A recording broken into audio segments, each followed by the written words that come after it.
Paling kecil Ayah Heri anaknya usia berapa? Ya kebetulan ini anak saya yang pertama 24 tahun, Oh, doain Masya Allah. besok menikah bulan Agustus ya. Oh, Masya Allah. Kemudian yang kedua dan yang ketiga ini agak jauh selisihnya hampir 14 tahun ya. Jadi baru 9 tahun sekarang Baru gitu 9 tahun. ya. tahun Masih ya. ada anak kecil. Masih di anak rumah. kecil ya. Kadang-kadang suka ditanya juga ini anak apa cucu.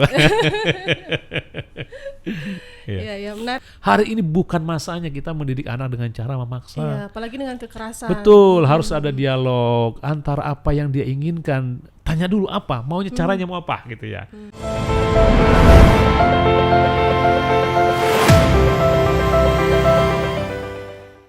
Assalamualaikum warahmatullahi wabarakatuh. Halo keluarga Kota Bekasi, kembali lagi di acara podcast Bincang RKI Rumah Keluarga Indonesia edisi Ramadan. Saya Aida, kali ini ditemani oleh seseorang yang sudah tidak asing lagi bagi warga Bekasi, yaitu Bapak Heri Koswara. Assalamualaikum Pak Heri. Waalaikumsalam warahmatullahi wabarakatuh. Ya, insya Allah hari ini kita akan membahas temanya yaitu tentang keluarga.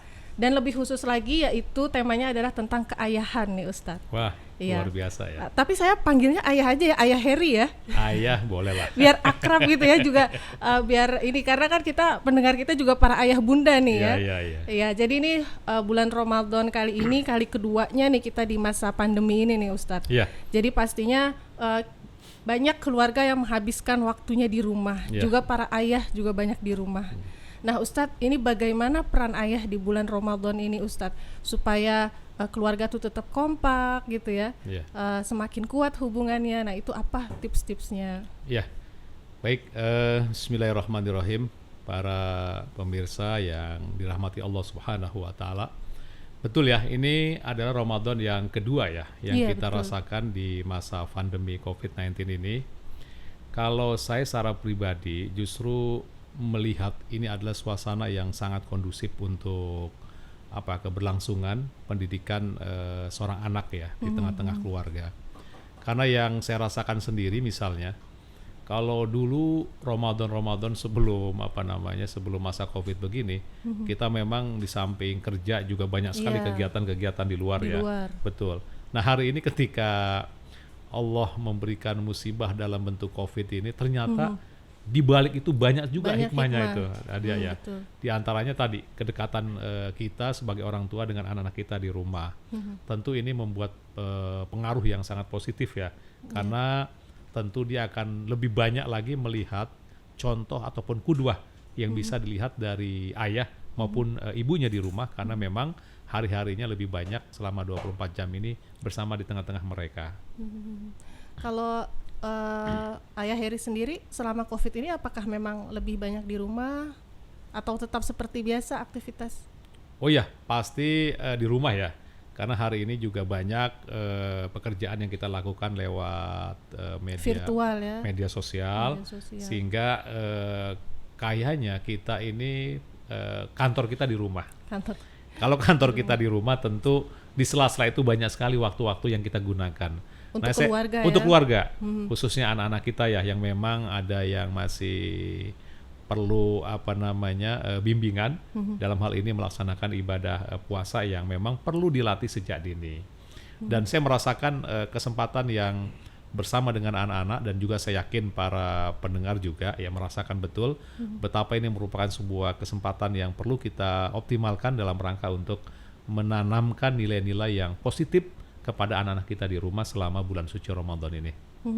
Biasanya kalau aktivitas Ayah Heri di rumah apa bersama anak di bulan Ramadan ini khususnya? Iya, kalau saya sih dengan istri ya, pasti dengan istri, karena kita nggak bisa mendidik anak itu sendiri, nggak bisa. Iya, betul. Perlu kolaborasi, kerjasama, dan harus punya satu visi misi yang sama juga.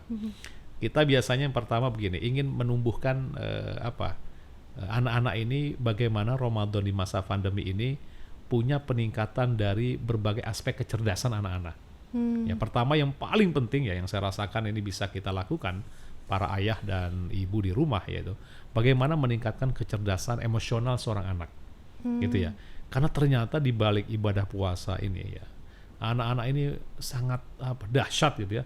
Dilatih bagaimana dia bisa menahan lapar dan haus, mereka juga dilatih untuk menahan rasa amarah, kemudian sabar, menunggu dan sebagainya. Nah, tipe-tipe ini kan adalah bagaimana menumbuhkan kecerdasan emosional dalam diri seorang anak. Dan juga tidak cukup emosional, kecerdasan intelektual juga kita barengkan di situ ya. Misalnya anak kita ajarkan bagaimana menghafal surat-surat pendek, ya, doa-doa berbuka, doa sahur dan sebagainya. Jadi kecerdasan intelektual anak dan kecerdasan emosional bisa kita lakukan secara berbarengan di bulan suci Ramadan pada masa COVID-19 ini. Masya Allah. Jadi ketika Ramadan ini potensi emosional sama intelektual anak tuh digali gitu ya lewat ibadah-ibadah di bulan Ramadan ini ya. Betul sekali. Ya. Ya, lalu kemudian aspek apa saja di Ramadan ini yang ditekankan untuk penguatan keluarga gitu? Kalau kita biasanya ya melihat, karena ini juga Ramadan itu kan diajarkan Rasulullah sebagai syahrut tarbiyah, ya. Bulan di mana banyak sekali nilai-nilai edukasinya selama bulan suci Ramadan. Maka aspek pertama di samping tadi bagaimana anak sudah terbiasa untuk melaksanakan ibadah kepada Allah Subhanahu wa taala, juga yang tidak kalah pentingnya adalah bagaimana anak terbiasa untuk melakukan peran-peran sosial. Sehingga misalnya ya, kita ada acara bakti sosial, mengundang tetangga, duafa, anak yatim yang tidak mampu, mereka kita libatkan untuk memasukkan Indomie, kemudian sirup ke dalam plastik. Itu bagian contoh kecil yang saya kira ternyata sangat membekas untuk kepribadian seorang anak, bagaimana tumbuh sifat sosial dia ketika nanti dewasa. Kemudian juga misalnya anak-anak ya setelah berbuka kan biasanya seringkali merasa capek, ngantuk gitu ya. Tapi kita pahamkan ada suatu ibadah lagi yang tidak ada kecuali bulan suci Ramadan, yaitu sholat tarawih gitu ya. Sayang kalau seandainya kan biasanya anak dapat buku list kayak checklist dari sekolah ya. Sayang mutabaah gitu ya? Seandainya kosong gitu ya. Berarti berapa pahala yang kemudian tidak didapatkan. Nah, sisi-sisi seperti itu sungguhnya sederhana, tapi kadang-kadang memang sering kali kita sebagai ayah dan ibu suka lengah gitu ya. Tapi itulah yang terpenting ternyata dalam rangka membentuk kepribadian anak ke depan agar punya kepekaan secara sosial, juga punya semangat dalam beribadah kepada Allah Subhanahu wa taala. Tadi menarik sekali tuh ya, mengikut sertakan anak dalam kegiatan sosial gitu ya. Biasanya anak tuh senang ya diikutkan dengan hal-hal yang seperti itu. Betul. Selain itu ada aktivitas lain nggak yang biasa Ayah Heri lakukan misalnya dengan anak-anak untuk menguatkan bonding ini gitu? Iya. Barangkali nanti penonton bisa meniru gitu atau mencontoh. Iya. Kalau saya mencoba ya, walaupun di Ramadan ini kan tetap bahwa kita harus punya fisik yang fit dan bugar ya. Karena ibadah dalam Islam termasuk as-saum, puasa ini adalah al-ibadah al-jasadiyah. Ibadah yang memang membutuhkan fisik yang sehat. Sehingga saya setiap pagi itu biasanya mengajak anak untuk keliling aja dekat-dekat samping rumah ya, kita bersepeda gitu ya, atau karena anak saya kebetulan hobi main bulu tangkis, ya berdua aja gitu ya, pukulan 5-15 menit di depan rumah ya. Saya kira olahraga-olahraga ringan seperti ini yang ternyata di samping juga membuat fisik kita jadi sehat, ternyata hubungan batin, bonding kepada anak ini luar biasa. Karena memang anak ini adalah siapa ayahnya. Kalau kita gitu. Kalau kita ingin siapa dia kuat atau bagus atau cerdas dan sebagainya, memang sejak awal harus kita berikan kesempatan yang banyak bersama dengan kita. Nah, itu ya. Anak itu bagaimana ayahnya ya. Iya. Tapi sekarang juga tidak sedikit ayah yang masih sibuk di luar Ayah Heri itu. Betul. Terus lalu bagaimana tipsnya, triksnya supaya anak tuh nggak kehilangan sosok ayah itu? Betul, memang ada beberapa ahli pendidikan mengatakan ya, pertemuan seorang ayah atau ibu dengan anaknya itu yang penting adalah kualitasnya katanya. Walaupun sebentar, kualitasnya gitu ya. Kuantitasnya walaupun hanya beberapa menit dalam satu hari. Tapi buat saya pribadi ya, sesibuk apapun saya pikir anak adalah amanah. Sehingga ini tergantung bagaimana pola pikir kita melihat amanah itu. Karena dia adalah amanah, dia adalah aset ukhrawi kita, maka sepenting apapun program yang kita lakukan di luar, maka amanah ini harus menjadi bagian prioritas juga dalam kehidupan kita. Sehingga menurut saya, ayah sesibuk apapun tetap anak kita prioritaskan waktu untuk mereka, baik secara kualitas maupun secara kuantitas waktu. Waktunya nggak cukup sebentar ya, karena anak nanti kalau nggak ada figur ayah di rumah, dia akan mencari figur-figur lain gitu ya, yang tentu nanti sangat bertentangan dengan kita.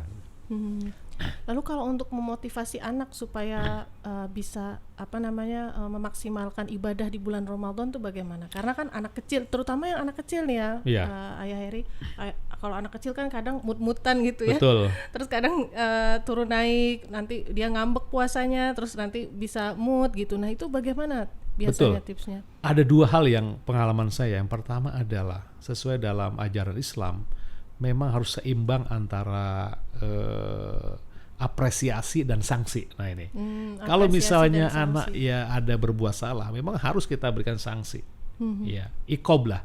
Tapi iqob sesuatu yang mengandung pembelajaran, jangan sesuatu yang kemudian membuat dia marah sehingga nggak mau lagi melakukan ibadah itu. Yang kedua, kita harus rajin-rajin sebagai orang tua memberikan apresiasi.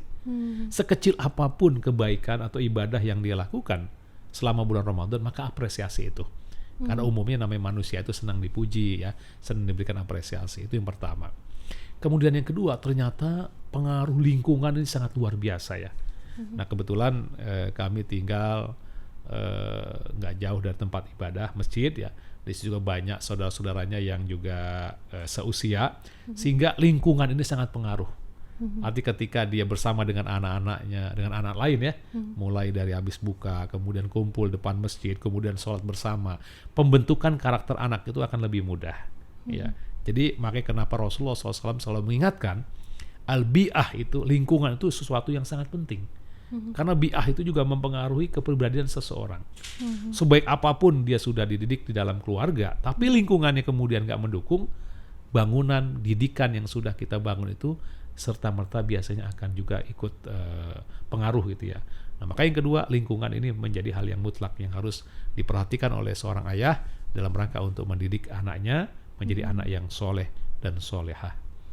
Ayah Heri mungkin bisa diceritakan momen-momen kebersamaan di bulan Ramadan ini bersama keluarga itu apa, bagaimana, apa saja? Iya, ini yang memang sangat luar biasa ini Islam ya, karena dia adalah kurikulum dari Allah Subhanahu wa Ta'ala yang menciptakan kita, maka memang Islam pula lah yang paling pas bagaimana kita mengimplementasikan dalam kehidupan sehari-hari. Nah, selama bulan suci Ramadan misalnya, kita ketika menjelang berbuka ini adalah masa-masa yang paling indah. Ya, paling ditunggu. Ditunggu. Dan ini sesuai dengan hadis Rasulullah, bahwa kata Rasulullah ada dua kebahagiaan. Lisoimi farhatani. Ada dua kebahagiaan buat orang yang berpuasa. Yang pertama inda fitrihi, ketika dia mau berbuka puasa. Jadi hakikat kebahagiaan itu bukan semata-mata karena kita kumpul dengan istri dan anak, karena memang itu diturunkan oleh Allah. Walladzi anzala sakinata fi qulubil mu'minin. Jadi hati ini menjadi bergembira itu disebabkan puasa. Ya, tapi yang menurunkan kebahagiaan itu adalah Allah Subhanahu wa Ta'ala. Dan salah satu momentumnya adalah ketika kita berbuka puasa. Maka ini momentum kebersamaan yang luar biasa. Di situ kita punya waktu yang sangat istijabah. Makanya saya sering kadang-kadang ngajak istri dan anak-anak ya dalam saat menjelang berbuka itu berdoa sebentar sebelum berbuka ya. Karena itu adalah waktu yang mustajabah. Waktu yang tidak akan tertolak doa kita oleh Allah Subhanahu wa Ta'ala. Dan yang kedua kata Rasulullah adalah inda liqa'i rabbih, ketika nanti kita dipanggil oleh Allah Subhanahu wa Ta'ala. Jadi yang pertama, waktu kebersamaan dengan keluarga itu ketika kita berpuasa, ketika kita berbuka puasa. Kemudian yang kedua ada ketika sahur. Nah berbeda nih kebahagiaannya nih. Kalau berpuasa itu memang anak-anak sangat senang gitu ya. Bahkan sebagian mereka kadang-kadang kan suka membeli makan minuman ya, kadang-kadang itu berlebihan gitu ya. Tapi buat pendidikan saya merasa ini sesuatu yang boleh-boleh saja, asal jangan terlalu tabzir ya. Artinya anak pengen 1-2 bentuk minuman silahkan saja, untuk pendidikan mereka, kebahagiaan silahkan ya. Yang kedua kebahagiaan ketika sahur. Karena sahur sendiri kata Rasulullah fis sahur barokah, ada keberkahan. Ada keberkahan. Ternyata, nah ini ya kita lihat dalam sahur ini, ketika kita sedang mendapatkan nikmat tidur yang luar biasa ya, dan harus bangun gitu ya untuk makan, ini kan perlu pembiasaan untuk anak-anak khususnya. Iya. Dan ternyata, Masya Allah, ternyata memang ini adalah anugerah Allah ya. Betapa anak-anak ketika biasa dia juga mudah untuk bangun, untuk bisa bangun, dan dia ternyata gembira. Apalagi kemudian dia ingat besok hari kesekian, alhamdulillah saya sudah dapat 3 hari gitu ya. Alhamdulillah sudah dapat hari, itu terlalu diingat-ingat oleh mereka sampai kemudian dia bertanya sampai 29 atau sampai 30 hari. Dan mereka juga senang akan semakin cepatnya memakai pakaian baru biasanya. Kalau anak-anak begitu. Jadi untuk motivasi nggak ada masalah. Walaupun sesungguhnya hakikat Id itu bukan di pakaian baru ya. Hakikat Id itu adalah bagaimana fitrah kita kembali kepada kesucian sesuai yang Allah perintahkan kepada kita. Tapi lagi-lagi dalam konteks kita mendidik dan membina keluarga, hal-hal semacam itu, pendekatan-pendekatan semacam sesuatu yang bukan dilarang oleh Rasulullah, dibolehkan. Ya, bolehkan, apalagi menjadi anak semangat dalam beribadah kepada Allah. Nanti pada masanya, ketika dia udah dewasa, motivasi dalam bentuk baju baru, makanan yang bermacam-macam itu udah nggak lagi. Dengan sendirinya sudah tidak lagi ya. Gitu. Saya kebetulan punya anak yang mungkin juga pemirsa dan ayah ibu yang lain pasti punya ya. Pasti punya pandangan-pandangan anak yang 9 tahun, yang 13 tahun gitu. Motivasinya udah beda-beda antara mereka. Gitu. Masya Allah ya. Paling kecil Ayah Heri anaknya usia berapa? Ya kebetulan ini anak saya yang pertama 24 tahun, doain besok menikah bulan Agustus ya. Kemudian yang kedua dan yang ketiga ini agak jauh, selisihnya hampir 14 tahun ya. Jadi baru 9 tahun sekarang gitu ya. Tahun, masih ada anak kecil. Masih anak kecil ya. Kadang-kadang suka ditanya juga, ini anak apa cucu? Iya, menarik. Tadi kalau pas buka biasanya anak-anak bergembira, tapi nggak sedikit juga tuh Ayah Heri. Kalau sahur itu drama anak-anak. Iya betul. Iya, nah biasanya kalau Ayah Heri gimana tuh Iya, tipsnya? jadi memang tadi sejak awal kan kita punya tadi ketika kita bonding kepada anak, punya kedekatan, kita memang harus berdiskusi di situ. Besok nih kita bangun sahur jam sekian, gimana cara membangunkan ayah misalnya kepada adik untuk cepat bangun. Dia sengaja dia minta untuk dicepratkan air ke matanya. Harus ada dialog. Nah, ini fungsi hiwar, fungsi dialog seorang ayah dengan anak sangat penting ya. Jadi seorang ayah itu jangan egaliter, jangan memaksakan lah. Dengan cara dia jangan. Hari ini bukan masanya kita mendidik anak dengan cara memaksa. Iya, apalagi dengan kekerasan. Betul, harus ada dialog antara apa yang dia inginkan. Tanya dulu apa, maunya caranya mau apa gitu ya. Pasti anak kalau ketika dia menyebut, tolong Bi, nanti ayah tolong siram saya dengan air gitu supaya gampang. Itu dia akan nggak marah kalau kemudian kita lakukan itu gitu ya. Nah ini perlu jadi bagaimana seorang ayah dalam konteks membuat sebuah peraturan bersama gitu ya, harus merupakan berangkat dari kesepakatan bersama. Jangan dari versi kita aja sebagai ayah orang tua, tapi juga tanyakan juga apa yang baik menurut anak-anak ya, apa yang dia senangi gitu, kira-kira seperti itu. Nah ini menarik banget ya. Jadi ternyata kuncinya dialog betul. Dialog antara orang tua dan anak gitu ya, supaya sama-sama sejalan gitu ya, dan nggak pakai gontok-gontokan, nggak pakai drama. Nah ini agak ini sedikit nih Ayah Heri, kita mau tanya kalau Ayah Heri sendiri apa kenangan yang paling diingat semasa kecil mengenai Ramadan ini? Oh masa kecil ya? Iya, masa kecil saya ya. Iya. Allah yarham, saya juga jadi ingat nih. Mudah-mudahan kita doakan ya di Ramadan ini orang tua kita yang sudah Allah panggil, Allah jadikan kuburnya min riyadil jannah insyaallah. Jadi karena memang kami hidup di keluarga yang sangat kuat dengan aturan-aturan keagamaan gitu ya. Memang sejak kecil puasa ini saya rasakan betul ya. Sehingga saya puasa itu menurut informasi yang saya terima dari ayah ibu saya, walaupun dua-duanya sekarang sudah almarhum, saya ingat ketika kelas 1 SD itu sudah puasa, artinya usia 6-7 tahun ya saat itu sudah. Dan lagi-lagi memang yang diiming-imingi oleh mereka dalam rangka untuk memberikan motivasi adalah tadi baju lebaran. Saat itu luar biasa, tahun 80-an ya. Berarti kalau saya lahir tahun 71, saya kelas 1 itu tahun 78 lah ya, tahun 79 gitu ya. Belum lahir saya. Mungkin itu belum lahir ya. Dan bisa dibayangkan saat itu ya, kondisi Kota Bekasi ya masih sangat terbelakang. Iya, kebun bahkan semua ya. Kebun semua, listrik juga belum masuk. Kita dulu kalau sahur, saya ingat sekali itu kalau sahur itu ayah memompa patromak gitu ya. Dulu ada lampu patromak pakai minyak minyak tanah gitu. Itu yang membuat pengalaman kecil itu sangat indah di masa bulan Ramadan. Dan biasanya untuk lampu-lampu sepanjang, dulu namanya langgar, bukan musola, langgar ya. Itu masang apa? Obor. Jadi bambu dikasih minyak tanah, kemudian dikasih apa tuh? Apa tuh? Saya nggak kenal obor lagi. Obor buat disundut apinya gitu ya. Oh iya. Sumbu untuk sumbunya.